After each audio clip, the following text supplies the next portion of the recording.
For secondary art teachers at Key Stage 3, assessment can be a problem. Some worry that levels interfere with creativity, and there are concerns about making sure students are given the correct levels. So what can be done to help the assessment process? Kate Bullivant is Head of Art at St Michael's Catholic Grammar School in North London. The first thing I want you to do today is I would like you to open up your sketchbooks at your homework, please. Her Year 9s are doing an urban environment project. 3 miles away at East Barnet School, a large comprehensive, Paul Chatterton is Head of Art. His Year 7s are doing a project he calls Face of Objects. I'm starting to sort of curve the lines. Why am I curving the lines? So it goes into direction what it's supposed to do. Yeah, because the lemon is curving, isn't it? In this programme, both teachers reveal the strategies they use when awarding levels, and full details are available on the Teachers TV website. Like many art teachers, Kate thinks the national curriculum levels are too broad and has subdivided them.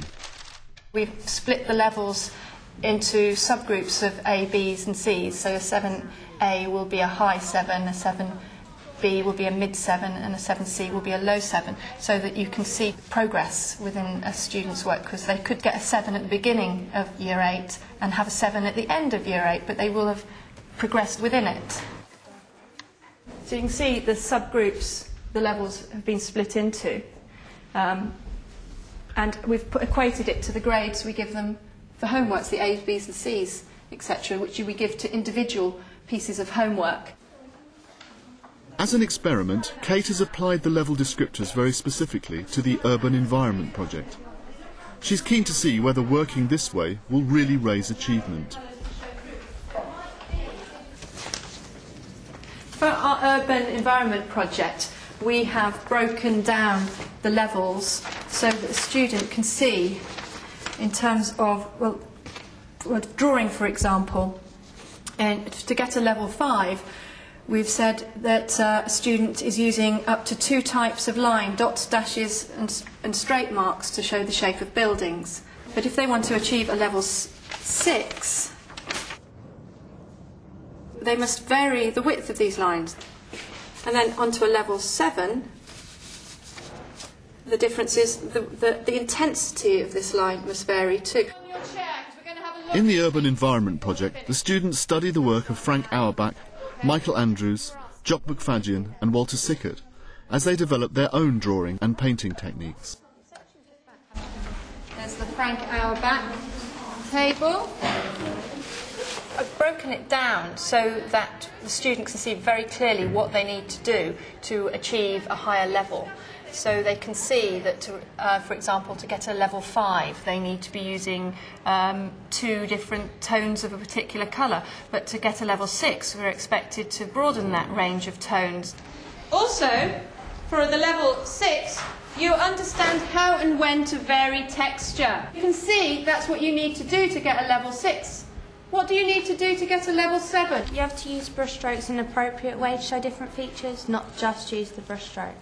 Do check this. Use this as a checklist, please. It's clearly written down for them. They've got almost like a checklist in their sketchbooks. The levels in the book to refer to when I'm painting. And then if you look at it, and then you can help, and then it helps me to see what I need to improve to get the higher level. I felt they did sit up and take more notice when we went through it. They thought, oh, well, now I know what I need to do to go up a level, because they are ambitious, they are motivated. So I think it does motivate them. I need to vary my brushstrokes more, because at the moment I've only got like one definite type of brushstroke.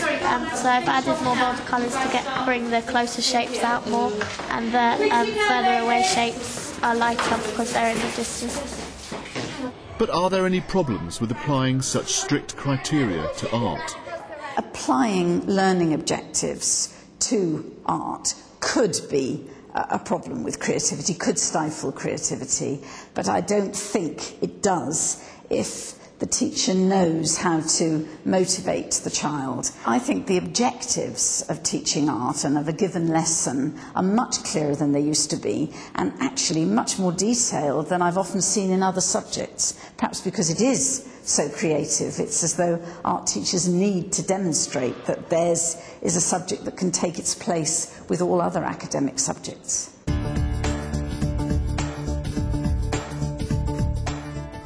At East Barnet School, Paul Chatterton also feels the levels need to be interpreted for the students. The national level descriptors work for someone that has been trained in that context of art education. Obviously for an 11 or a 12-year-old student, there is no way that they could use that language. And so as a teacher I see it as my job to sort of unwrap that, if you like, applying the levels but putting my own language into those levels. So they've got a very specific sort of view on what they've got to do next to improve. Keeping children informed about what level they are at is also school policy here. We make children aware of their levels. However, that alone is not good enough. We tell children how to get from 6 to 7. That's the real key. How do you go from a 6 to a 7 or a 7 to an 8? And it's the how which I think is the fundamental difference between good schools and bad schools. Good schools tell children how. It is the 4th week of the Year 7 Face of Objects project. What I really want you to do is look at the level that you're at and look at the next one. So when you're working today, you're really trying to think about those things. How can I improve in the lesson? How can I take this forward? Really, refer to this as you're working and keep that fixed in your mind. And I'll come around and have a chat with you all in the lesson about it. Paul regularly provides his students with assessment sheets marked with the level they should be working towards. He also subdivides the levels into A's, B's and C's.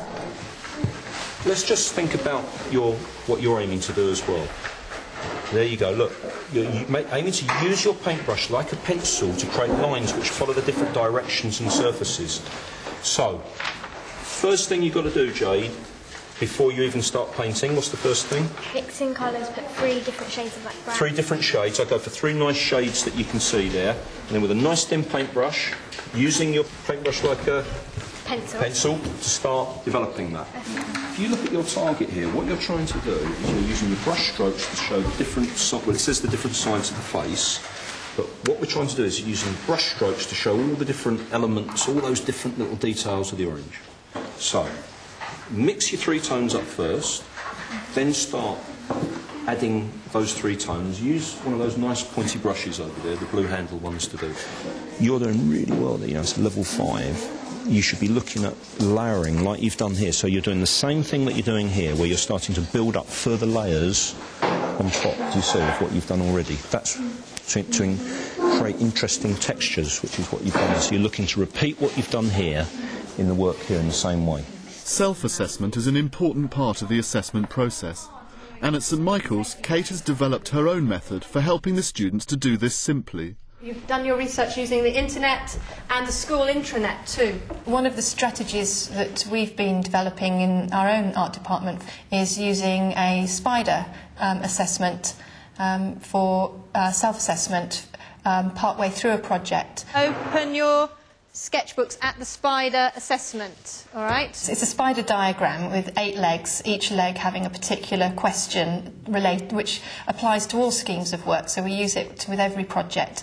And about halfway through, we get students to apply it to their classwork. What media and processes have we been using? What did we do to start with? We've started with charcoal, and we've moved on to, the powder paints. Number 2 then, Laura.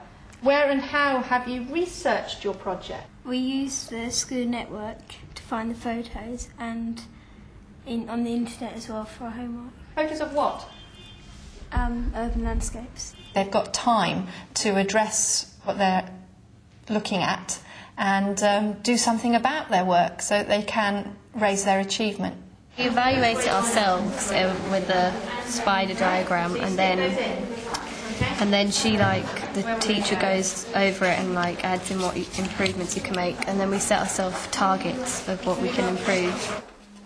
Over at East Barnet School, Paul thinks it's important to get the students practising self and peer assessment skills as early as possible. What I'd like you to do is have a 2 or 3 minute talk with your next door neighbour. As you're having your conversation, and again we've done this in the past because you've got notes from the past on this sheet, what I want you to do is write down what you think you could do better next week. On the mushroom, I like the way you've been doing your lines, yeah. And they're like pay around the outside and you've really got to that, so yeah, I like that. I like your pear because you've got different shades on them, more darker, then it gets lighter in the middle. I like the way you've done your carrot, you've got like the basic lines and you may need a bit more work on, but it's good. I use different types of methods with peer assessment, so I use the technique where I get the whole group to sort of walk around the room at the end of the lesson in a clockwise way, and I get them, ask them to stop at a piece of work where maybe they particularly feel the student has really hit the objectives and the success criteria that we've gone for in the lesson, and ask them really just to give a talk about that. If peer assessment is established from the time children join the school, it's hoped that as the students move up the years, they'll get used to analysing each other's work. Sometimes you feel scared, don't you, in case you say something and insult them. Yeah, like if you think something could be changed, you don't really want to say it in an aggressive way, otherwise they might take it the wrong way. Or in any way. You'd rather it be told truthfully. Yeah. Just give minor pointers. You know you can get better. You don't say someone's bad just because they're a low level. Because they're not bad, they're just not on the same level, yeah. At St Michael's, Year 9 students are well versed in assessing their classmates' work, as well as their own. Thickness of lines, as she went back, it got smaller and smaller and got more faint there, and there's duller colour used than there. And we thought to improve it, she could define the buildings and make that soften the tones and make it more blurry. We assess the students' work, the students assess their own work, and that they assess the work with their peers.